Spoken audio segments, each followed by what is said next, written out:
Balang araw, ang tao ay aangat din. Amen?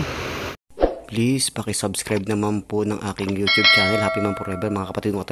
So, yung ilog po ay, kadalasan po ay, mababa ang tubig, pero tumataas. Ang buhay po ng tao parang ilog yan. Minsan nasa ibaba, pero balang araw,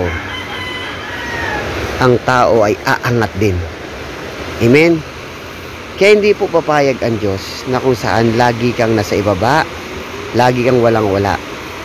Talagang ang kagustuhan ng Diyos, tayong lahat ay aangat, tayong lahat ay magiging successful. Amen? Kaya tayo ay magkaroon lang ng patient, no? Ng pag-aantay para sa darating na blessing natin sa isa't isa. Tayo ay aangat, no, sa isa't isa, kaya mag-antay lang tayo. Amen.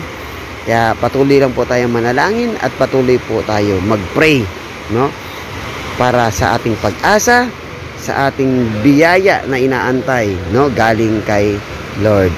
Amen.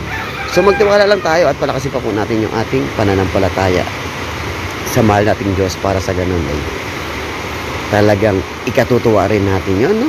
Na ipagkalob sa atin ng mahal nating Diyos yung ating pinipray, no?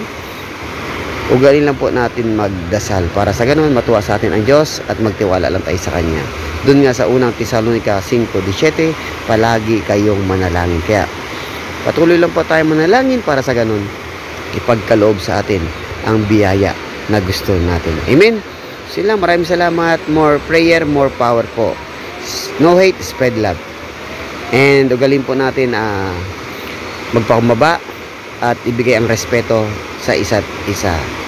Amen? Magmahalan po tayo. God bless us all. Spread love.